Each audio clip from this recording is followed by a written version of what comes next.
Arcane Circumcision is Arcane Circumvent is probably the best new Arcane in the entire game. It provides value that no other Arcane does, and doesn't really have much in the way of player-side conditions. More Warframes benefit from having it around than not. Probably 80% of Warframes enjoy having this in a build, to varying degrees of course. Additionally, a Warframe's Arcane slot, with there's 2 of them, it's a fairly low barrier to entry, but what makes it so good? In this video, we're going to take a look at what Arcane Circumvent does, like exactly, the benefits to what it does, the drawbacks that come along with it, how to make up for those drawbacks, and a huge variety of synergies that come along with those benefits. Hopefully you guys enjoy this one. It's going to be a little bit of a shorter one, so you can perhaps expect maybe a bonus upload next week. Love you guys a ton. Thank you for your patience, and let's get started. Reading directly from in-game, roll through enemies to steal 50% of their defenses for yourself. Stolen armor lasts 15 seconds. Let's kind of try to cover what it doesn't tell you. First of all, the armor has a cap of 1,000, and the Overguard has a cap of 10,000. The shields, of course, can only refill as much as your max shields can. The armor buff is pretty great for keeping your health bar durable, and it can help with a decent variety of builds and setups. You got stuff like Primary Bulwark, Arcane Battery plus Primary Overcharge, etc., stuff like that. Additionally, it's a pretty good way to get like a cheap Arcane Persistent setup. I'm not gonna say that that's a great idea, but it could certainly work, and I always like to provide my viewers with at least the option to try something new. Shields are a little more simple. They're great for both shield gating and taking builds, as you get, for minimal effort, just a simple roll, you get shields back very quickly, and a large amount of shields at that. Which means it's going to be equally good for both of those setups, either way, whichever one you decide to build for. But the main reason that you're going to opt for Arcane Circumvent is its ability to steal 10,000 Overguard with a simple roll. We are making the assumption here that, of course, you are playing Steel Path. There's no need for Arcane Circumvent and anything below that. So we're just going to assume that on one roll, you gain the 1,000 armor and the 10,000 Overguard. The Overguard from Circumvent, that's going to provide, first of all, it's 10,000 extra shield, effectively. But that's also 10,000 extra shield that gives you status immunity, which is incredibly good. Keeps you on your feet, keeps you from dying to weird random status effects. All that good stuff. This unfortunately does not stack with Fortifier. It keeps Fortifier has like its own cap of 15k, and Circumvent has its own cap of 10k. They don't really play nice together to build 25k. It'll just like Circumvent will grab the 10k, and Fortifier will grab 5 extra thousand Overguard. It's just not a great synergy, but luckily Circumvent is so much better that we don't really have to worry about Fortifier much at all. Because Circumvent steals 50% of the enemy's defenses, this means that 2 rolls through, along with other synergies, can very easily fully strip an enemy. I'm not sure of the optimal combo to do it. I've seen varying results, but even just like 2 rolls back and forth can lead to really solid results. This means that if you're actually grouping enemies up, Circumvent's got a 4-meter range, which isn't crazy, but if you group enemies up with something like Valbon, or the Psychotid, or the Probiscus, whatever you're using in your loadout to group enemies up, it's actually a great way to deal damage. I know Valbon's rework's coming up. You play some Flechette Orbs down, Ogress, Napalm, Zenostar Disc, you just roll through your Vortex, like you can end up with some pretty good results. God, I'm really excited for that rework. But the main drawback to Arcane Circumvent, as I mentioned, if the enemies you're up against don't possess the defenses you need to steal for your synergies, in the case of armor and shields, you straight up can't use a good portion of your loadout. Luckily, Circumvent as a whole is kind of far from being niche because Overguard is so good, right? But actually applying those other parts with the armor and the shield outside of QOL is really difficult. Like if your build's banking on those synergies to work, you're gonna have to kind of play it like a Bane mod, which is I'd rather be shot dead. So, you know, whatever. that's that. If you're against a faction like the Corrupted with like a healthy variety of defense types, it's not really a problem. But most factions in Warframe are generally pretty one-sided in terms of the defenses they have.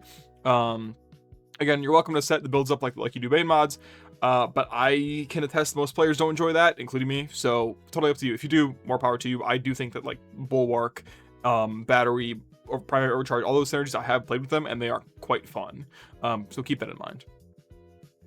Luckily, the main consistent part of, Circumvent is the Overguard you can gain, especially when we're talking Steel Path again. Really shouldn't need Circumvent in anything besides Steel Path content. Xmas units are plentiful and will act as a consistent source of Overguard, which is where this Arcane absolutely dominates.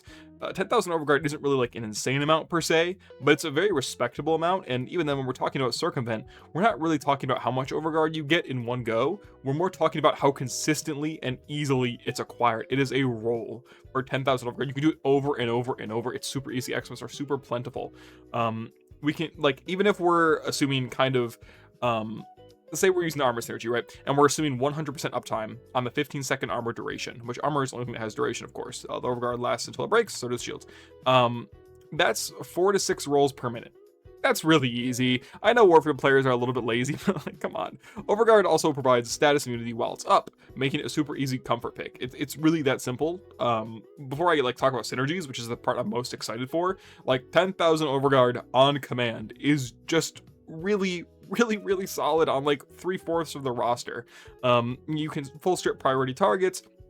It makes the game just feel more comfortable. It's also a very interactive Arcane. I know I talked about in my hot takes video about how I want movement to be more incorporated, and I feel like Arcane Circumvent is one of the best things they've added to this game. Not in terms of quantity, it's a very simple, basic one Arcane, but in terms of game direction, I love it. And that's like talking about like basic synergies like melee Kareen. Circumvent steals the defenses, Kareen freezes the enemies, opening up to a bunch more damage. We're talking about Overguard. Arcane Truculence, a pretty niche arcane. I think this is both your arcane slots. I'm not saying this build's amazing or anything, but I think it's kind of fun. Arcane Truculence, basically every 3,000 Overguard you gain, you proc a 30 meter max viral status radial pulse out, which is like pretty fun. The main problem is that like if you're not losing that Overguard, if you don't have the Overguard to gain, you can't reproc it. It'll just keep building up. So make sure that like you're losing the Overguard as well. Truculence also has an LOS check, which it really shouldn't.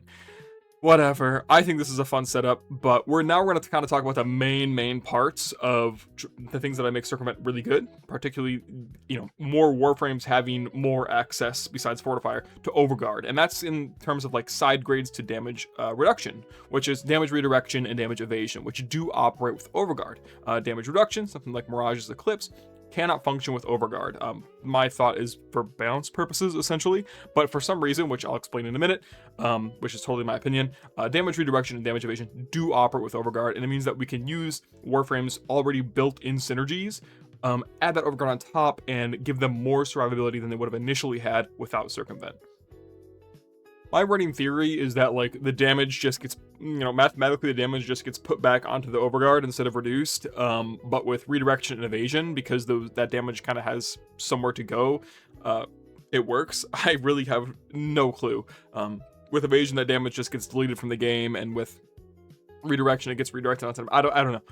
Warframe is a weird game. I will not try to explain, but the first case of evasion is of course going to be Kome's Omamori, which is also her Subdoom, which makes it, you know, viable on any Warframe, and other Warframes can actually use this synergy better than them. I also really like the fashion frame and the way the talismans look on Kome. This basically is depending on your interpretation of the math, a 50% DR on Overguard. This leads to a effective, again, it's on like math, and it's up just stitches, whatever. Anyway, basically this will end up as like 20,000 Overguard in a way. 20,000 Overguard is not actually a lot either. But again, we're talking on command, simple to gain Overguard. Even stronger in terms of evasion is Zaku's Vast Untime, yielding a 75% dodge chance. Zaku's also got a cool ass dodge animation, and also has some gaps in their survivability. So with Circumvent, also Zaku doesn't mind giving up that arcane slot at all. Circumvent's just a really great pickup. Again, it's a 75% EHP increase depending on how you perceive the math behind dodge chance. But yeah, and you can throw Omamori onto Zaku as well if you want. I don't care. And yeah, so it works pretty well. I'm going to cover damage redirection now. But yeah, evasion, any Warframe with Omamori, including Kome, obviously. And then Zaku's Vast Untime both have that dodge chance, which gives you more mileage out of your Overguard, which is incredibly good. We're going to talk about damage redirection now. And I'm kind of going to go in order of how effective I think each are, in terms of like how much I would want to give that slot up and how much I think it actually lifts the Warframe into a higher tier of strength. I'm going to go on a quick rant though, because I have something very frustrating to cover. Please allow your YouTuber maybe like 30 to 40 seconds of your time. Thank you. Why does GYRE's augment, that reads very clearly that it redirects damage, like in the most clear text possible, even in the name, it very clearly states that it redirects damage, but apparently it doesn't do it, according to the wiki. Apparently it doesn't work with this synergy. Apparently the ability that says it does damage redirection is only damage reduction that then redirects. Okay, interesting. So it doesn't work. I was really excited for this synergy. I playtested it. I was super confused. Meanwhile, Marilena in the game reads damage reduction, but apparently it's damage redirection, and works in this synergy. I am so frustrated. I hate this. How are new players supposed to learn the game when the text lies to you? Nothing means anything. Anyways, moving on, sorry. Damage redirection works with Overguard, so let's cover the main sources of it and best use cases. Ancient Protectors redirect, but it requires the Spectre. They also provide the Overguard themselves, so it's just not really as needed. Pop it in ETA, EDA, whatever. Nidus has damage redirection from Parasitic Link, but his health tanking with Persistence is so good, I would label it as not needed and basically a waste of an Arcane slot. Parasitic Link also provides status immunity, as far as I'm concerned. Trinity has damage redirection from Link, but it also isn't really needed. She has Blessing, which leads to resources being wasted one way or another. The sources of these two would be kind of additive on top of each other. Link and Blessing already work together really well with Trinity's, base Blessing, full shield and full health regen, and the DR. So I would say that trying to get extra mileage out of the Overguard is really just a waste of resources that you could take elsewhere. Nezha redirects damage through Warding Halo, and this one I'd say is kinda up to you. His survivability is great without the synergy, but it does allow you to get more mileage out of each cast of Warding Halo, and the defense strip can actually be super nice. I think this fits really well into the main meta Divine Retribution setup that Nezha has going on, but it's really up to you. He also wants energy. There's a couple other things that Nezha wants through Arcanes, so this one's totally up to you, but I do think it leads to extra damage, extra energy efficiency, and just a really fun feeling for him overall. GYRE has access to damage redirection through Marylina. This one I actually like a lot. This makes GYRE a lot more comfortable of an experience. I would say it's a similar kind of pick and choose with Nezha, but I would say this one's a little bit more likable. Of course, you can still run a shield tanking setup. You can still use the iframes provided by Marylina's cast and uncast, but ultimately I found this to be a really big amp in comfort, whether you're using the Marylina augment or not. However, my personal absolute favorite usage of this Arcane is actually Shield of Shadows and Necros, which redirects the damage taken to his shadows. Obviously, Shield of Shadows is already quite strong, but this makes the setup feel even better. Necros doesn't really have a bunch in the way of health or shields, the same way that other DR frames might have, or a big way to restore those shields. So you kind of end up with Trinity, right? We don't really care for Circumvent as much because we can just get our shields maxed and health maxed with zero issues. Necros doesn't really have the same luxury. He heals a bunch, but he's not very tanky. And so with Arcane Circumvent's 10,000 Overguard and Shield of Shadows at 90% damage redirection, we're able to get so much more mileage out of that 10k Overguard, it's not even fun. He also does benefit from the armor and shields, whether it's a shield gating type thing or just trying to, make his healing move further. I think that Necros is probably the best Circumvent user in terms of all of the synergies that come together. If you want to throw Omamori on him too, that's totally fine as well. But yeah, I would say Shield of Shadows Necros is by far the best damage redirection abuser when it comes to getting proper mileage out of Arcane Circumvent. Arcane Circumvent is absolutely nuts on a wide variety of frames in its base form, but once you start throwing in synergies and whatnot, certain layers and layers of whether it's damage, whether it's energy, whether it's quality of life, tankiness, all that stuff, things can get insane really, really fast. Just giving Warframes that normally don't have Overguard is just really awesome, and its main drawback makes a lot of sense, but its main drawback doesn't really affect its main strength. The main drawback is more has to do with shields and armor, but Overguard is what we're really there for, right? The effective on-command 10k health shield, right, just by rolling into an Xmas unit while stripping a bunch of their effective health away is really good. That Overguard persists, gives you status immunity, which is really, really strong. Defense stripping with any kind of grouping, really, really nuts. Synergies with parkour velocity shards, other arcanes like Careen and Truculence. You can get a lot of mileage out of this, whether you use it in its very simple base form of just hey, I want defenses on command, or I'm gonna actively use those defenses to bolster other parts of my kit. For example, Rhino's Iron Skin or Frost's Icy Avalanche. The Overguard you gain from those mods, those augments, or abilities, whatever, basically that scales with armor. So it's a little bit self-defeating because you use the armor to give yourself Overguard, and then the Overguard isn't affected by armor, but that's really up to you. I mean, I think it can be quite strong. There's a lot to do here. If I missed anything, again, these are always kind of an invite for discussion, so if you feel like I missed something, absolutely drop it in the comments. Love you guys to death. Thank you for your patience. Hopefully you enjoyed this little shorter video, and I will see you in the next one. Much love. Talk to you soon. Bye-bye.